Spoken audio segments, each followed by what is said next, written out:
আর আমি এখানে কিভাবে থাকবো? আমার ছেলের চেতনে সম্ভব না।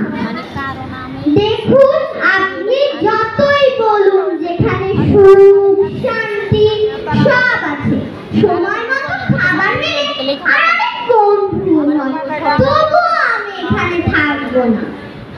আমার তো বলা উচিত নয়, আমি তবুও বলছি। আপনার না আমাকে দেখে হিংসে হচ্ছে, কেননা আমার ছেলে তো আমাকে নিতে এসেই যাবে, আপনার দিকে তো কেউ ফিরেও তাকায় না।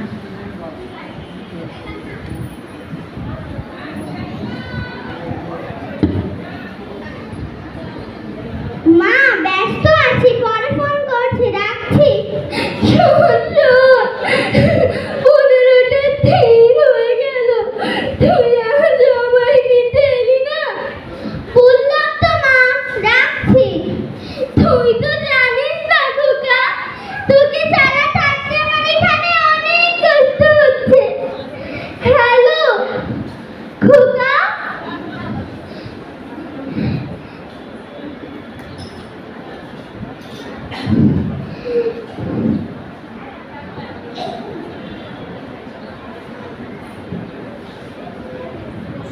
কি? আমার ভাগ্য এরকম হতেই পারে না। আসলে ভাগ্য তো আপনার খারাপ, দেখে নিবে। আমার ছেলে আমাকে নিতে ঠিকই আসবে, শুধু আমার তো একটাই চিন্তা, ও আমাকে ছাড়া একাই থাকতে হবে।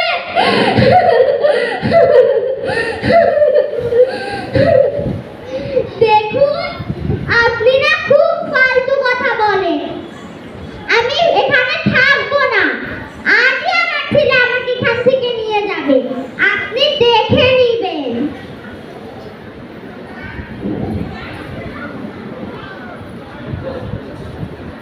হ্যালো খোকা, শোন না, তুই আজই আমাকে এখান থেকে নিয়ে যা না। বললাম তো মা, ব্যস্ত আছি। ধন্যবাদ। পরের পক্ষ থেকে তানহা বড় বাহাদুরপুর।